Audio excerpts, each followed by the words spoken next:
Bueno, ya hemos visto la diferencia entre señales analógicas discretas y digitales. Ahora vamos a ver cómo se trabaja con estas señales digitales. Como sabemos, las señales digitales se constituyen en ceros y unos, porque solo toman dos valores. Como vimos, podía ser verdadero o falso, si no, abierto o cerrado. Pero vamos, en electrónica lo vamos a llamar ceros y unos. ¿A qué llamamos un uno? Pues un uno lógico va a ser cuando el voltaje de la señal esté alrededor de 5 voltios. Y va a ser un cero cuando esté cerca de 0 voltios. En la práctica, si vemos una señal real, como tenemos aquí arriba a la derecha, la señal es muy difícil que sea exactamente 5 voltios o 0 voltios. Entonces, mediante un circuito electrónico, todo lo que pase por encima de un umbral, por ejemplo, de 3 voltios, 4 voltios, eso lo define el circuito, se considera que sería un uno, y todo lo que sea por debajo de otro umbral, pues por debajo de 2 voltios, se considera que es un cero. Entonces, tenemos esta señal de aquí arriba, la amplificamos y mediante un circuito de corte transformamos todo lo que sea más alto de un valor es un uno, y esta zona de aquí todo lo que sea menos de cierto valor es un cero. ¿Vale? Aquí abajo a la izquierda tenemos una señal real de lo que serían ceros y unos, que si lo vemos en detalle, pues realmente son señales que tienen pequeñas variaciones. Pero lo que nos importa es que los unos van a ser los cercanos a 5 voltios y los ceros van a ser los cercanos a 0 voltios. ¿Esto cómo se hace? Pues bueno, como conocemos los transistores, por ejemplo con este circuito que ya conocemos, si hacemos circular corriente por la base, el transistor se va a poner en saturación y vamos a comunicar el colector con el emisor, de manera que, como veis en este circuito, este punto de aquí estaría conectado con el positivo de la pila. Por tanto, este punto rojo, esta salida, si leemos aquí con un voltímetro, nos va a decir que tenemos 5 voltios, porque está conectado al positivo de la pila. Esto quiere decir que cuando por aquí entra señal, esto nos produce un 1 lógico, 5 voltios.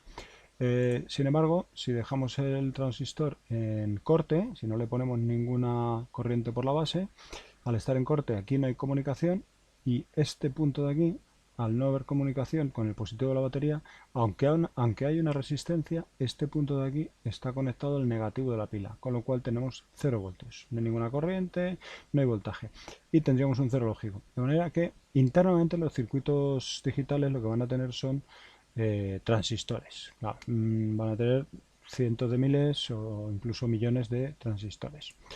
Eh, en electrónica digital vamos a trabajar con una cosa que se llaman puertas lógicas. Ya no vamos a ver componentes como condensadores, resistencias, diodos y tal. Van a ser una especie de cajas negras. Aquí tenemos una caja, bueno, en este caso es blanca, y se van a llamar puertas lógicas. ¿Qué es una puerta lógica? Pues es un dispositivo, es un componente electrónico en el que le vamos a meter señales siempre digitales por la entrada, y la salida va a ser también digital. ¿Cómo vamos a hacer eso? Pues a la entrada le vamos a poner que entre en 5 voltios o 0 voltios, y la puerta lógica va a leer esa entrada. Para la puerta lógica eso van a ser simplemente ceros y unos, y dependiendo del tipo de puerta, la salida van a ser también ceros y unos. Ya veremos cómo. Vamos a ver distintos ejemplos. Internamente, ya veremos lo que es una puerta OR o una puerta AND, internamente están compuestas de transistores. Esto no lo vamos a utilizar, solo es información para que sepáis cómo están montadas por dentro. Por ejemplo, esta de aquí, podemos ver dos entradas, ¿vale? De la izquierda son A y B, y dependiendo de lo que entre por A y por B, si entra señal por cualquiera de ellas, como vemos, la base tendría corriente, entraría en saturación el transistor correspondiente, y si yo leo la salida de aquí, esta salida de aquí, que sería este punto de aquí, en cuanto yo tenga cualquiera de los dos transistores, cualquiera de los dos en saturación, la salida va a ser un 1 lógico.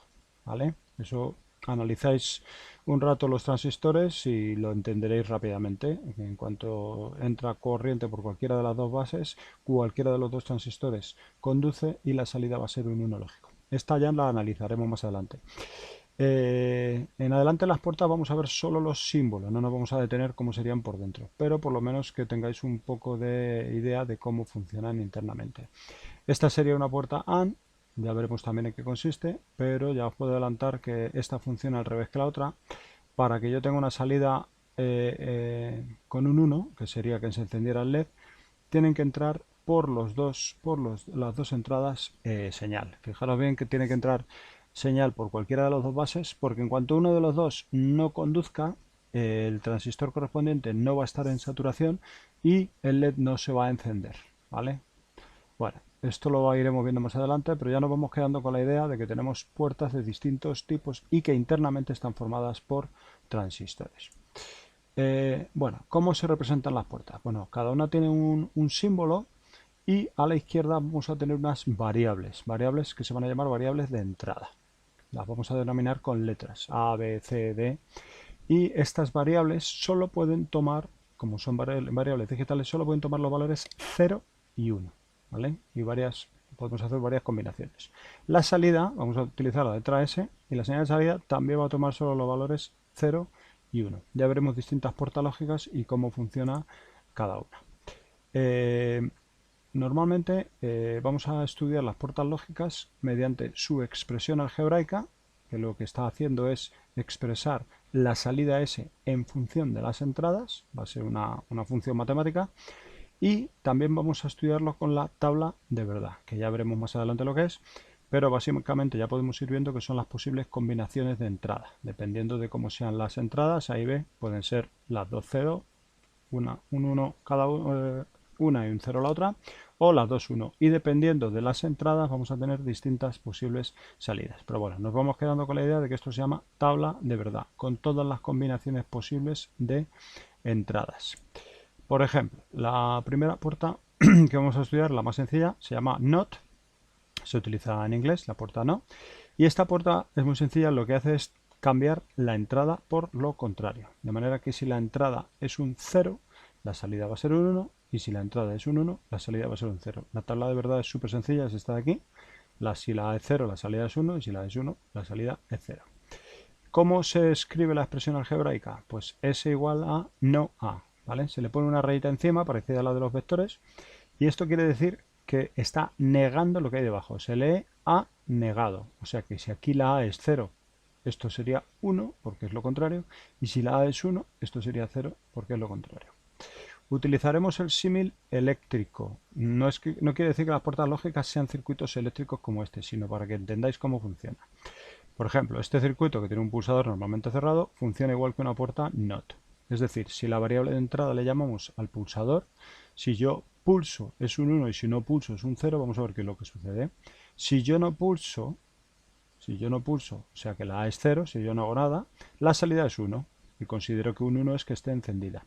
Sin embargo, si yo pulso, que pulsar le voy a llamar 1 porque estoy activando la entrada, la lámpara se va a apagar, la salida va a ser 0.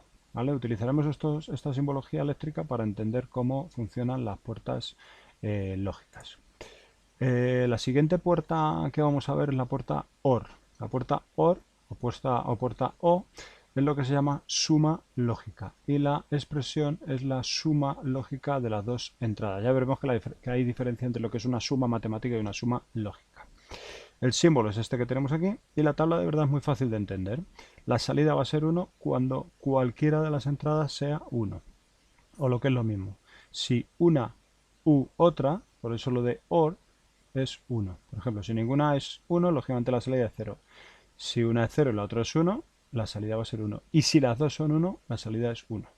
Por eso decimos que es una suma lógica, porque 0 más 0 es 0, 0 más 1 es 1, 1 más 0 es 1, y 1 más 1 no es 2, porque aquí estamos hablando de variables lógicas, no son números matemáticos. Esto sería tanto como decir que sí más sí, pues el resultado es sí, ¿vale? Una puerta abierta es que está abierta, o blanco y blanco es blanco, no es dos veces blanco, o sí, sí no es sí al cuadrado, ¿de acuerdo? Entonces 1 más 1 en lógica es 1, ¿vale? La salida es 1. El símil eléctrico, pues aquí lo tenemos, sería dos interruptores en paralelo, de manera que si yo pulso cualquiera de ellos, la lámpara se enciende, y si pulso los dos, la lámpara también se enciende. Bueno, y la última puerta que vamos a ver hoy es la puerta AND, que es la contraria de la otra, es una puerta I.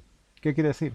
Pues la salida, la S, va a ser 1 cuando las dos entradas sean las dos 1. O sea, cuando A y B, de ahí lo de la letra I, cuando A y B sean 1. Esto es lo que se llama producto lógico. Y además si multiplicamos aquí vemos que el resultado es el correspondiente. 0 por 0, 0. 0 por 1 es 0, aquí se parece a las operaciones matemáticas, 1 por 0 es 0 y 1 por 1 es 1. Aquí, aunque sea un producto lógico, pero es igual que en matemáticas. Luego se llama puerta AND. Tienen que ser las dos 1 para que la salida sea 1. El símil eléctrico, pues serían dos interruptores en serie. Solo si pulso, si cierro los dos, la lámpara se va a encender. Si solo cierro uno, pues el otro va a estar abierto y se va a quedar encendido. Bueno, con esto ya hemos visto tres puertas lógicas básicas, tenemos que ver más, pero para que vayáis viendo de qué va la película del digital. Bueno, más adelante veremos circuitos con varias puertas. Aquí hay un ejemplo en el que vemos que a partir del diseño de un circuito podemos deducir tanto la expresión algebraica como la tabla de verdad. Por ejemplo, si tenemos aquí un circuito en el que tengo una puerta AND, que hemos visto que lo que hace es multiplicar las entradas. Pues es muy fácil, lo único que tenemos que escribir aquí en la salida es lo que le hace a las variables de entrada. En este caso tengo A y B y hemos quedado que esta puerta lógica lo que hace es multiplicar A y B. Luego aquí en este cable lo que tendría sería A y B multiplicado. O sea, si esto en cuanto una de ellas sea 0, pues la salida aquí va a ser 0. Si las dos son 1, 1 por 1, pues aquí tendría un 1. Acordaos que un 1 son 5 voltios y que un 0 son 0 voltios. Bueno, pues si a esta señal, a esta salida, le aplico una puerta NOT, que lo que hace es negar todo lo que entra, pues A por B, si lo niego, tengo que escribir la expresión con la rayita encima. Y se lee A por B negado, ¿vale? Lo tenéis aquí, A por B negado. Luego la salida de este circuito compuesto de dos puertas lógicas sería S igual a A por B negado, ¿vale? La tabla de verdad, pues sería esta que tenemos aquí. Entonces lo que hacemos es escribir las dos variables de entrada A y B y escribimos todas sus posibilidades. Puede que sean las dos 0, que la A sea 0 y la B sea 1, que la A sea 1 y la B sea 0 o que las dos sean 1. ¿Cómo se resuelven estas tablas de verdad? Pues simplemente sustituyendo los valores. Primero hago A por B, que es muy fácil. 0 por 0 es 0, 0 por 1 es 0, 1 por 0 es 0 y 1 por 1 es 1. Y luego lo que hace esta puerta es cambiar el valor de la salida. Luego niego A por B. Como aquí tengo A por B, la salida, que sería A por B negado, es cambiar el valor de A por B. Si tengo un 0 lo cambio en 1 y si tengo un 1 lo tengo en 0. Luego la salida negada sería 1, 1, 0. Luego en este punto que tengo aquí, quiere decir que cuando se dé la combinación de A y B que aparezca en la tabla, la salida va a ser la que sale aquí. O sea, cuando las entradas sean las dos 0, la salida va a ser 1. Cuando una sea 1 y la otra 0, la salida va a ser 1. Y solo cuando las dos sean 1, la salida va a ser 0. Ya veremos más adelante con aplicaciones prácticas para qué se pueden utilizar estos circuitos. Ahora ya podemos empezar a estar preparados para ir resolviendo alguna cosa básica. ¿De acuerdo? Bueno, continuaremos en el próximo vídeo. Hasta luego.